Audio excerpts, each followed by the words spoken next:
38 வருஷங்களுக்கு பிறகு கமலஹாசன் மணிரத்னம் கூட்டணியில உருவாகி இருக்க தக் லைஃப் படம் ரசிகர்களோட எதிர்பார்ப்பை பூர்த்தி செஞ்சதா? வாங்க பார்க்கலாம். படத்தோட கதை என்னன்னா, டெல்லியில தாதாக்களா இருக்கிற கமலஹாசன் மகேஷ் மஞ்சுரேக்கர் இடையே அடிக்கடி மோதல் ஏற்படுது. அப்போ ஒரு சமாதான பேச்சுவார்த்தை அப்போ கமலஹாசனை கொல்ல சதி நடக்குது. அப்போதான் சிறுவனா இருக்கும் சிம்புவை வச்சு கமலஹாசன் அந்த சதியிலிருந்து தப்பிக்கிறாரு. அப்போல இருந்து சிம்புவை தான் கூடவே வச்சு வளர்க்கிறாரு கமலஹாசன். தனக்கு அடுத்து தன்னோட தொழில் வாரிசா சிம்புவை உருவாக்க விரும்புறாரு. ஒரு கட்டத்துல சிம்பு தனக்கு எதிரா செயல்படுறதா கமலஹாசன் சந்தேகப்படுறாரு. இந்த சூழ்நிலையை பயன்படுத்தி கூட இருக்கிற கூட்டாளிங்க சிம்புவை கமலஹாசனுக்கு எதிரா திசை திருப்புறாங்க. இதனால கமலை கொலை செஞ்சு அவரோட இடத்தை தட்டி பறிக்க சிம்பு முயற்சிக்கிறாரு. அதற்கான சதி திட்டமும் தீட்டுறாரு.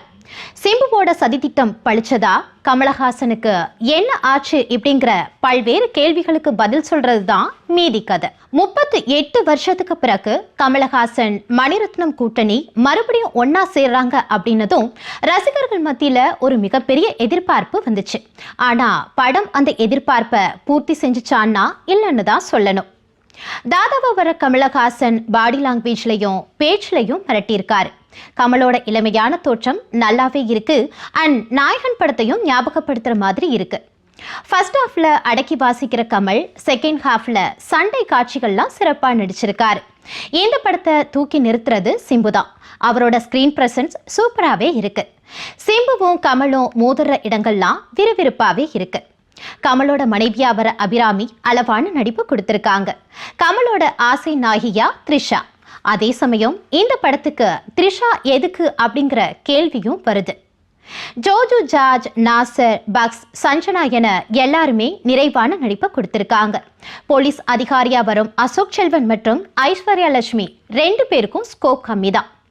ரவி கே சந்திரனின் ஒளிப்பதிவு மிரட்டலாவே இருக்கு. ஸ்ரீகர் பிரசாத் எடிட்டிங்கும் நல்லா இருக்கு. படத்தை உட்கார்ந்து பார்க்க வைக்கிறதே படத்தோட டெக்னிக்கல் விஷயங்கள் தான். ஏஆர் ரகுமானின் இசை படத்துக்கு பலம் சேர்த்திருக்கு. பின்னணி இசையும் பிரமாதமா வந்திருக்கு. பாடல்கள் முழுசா இல்லாம அங்கங்கும் வர்றது கொஞ்சம் ஏமாற்றமா தான் இருக்கு. படத்தோட மைனஸ் என்ன அப்படின்னா திரைக்கதை தான்.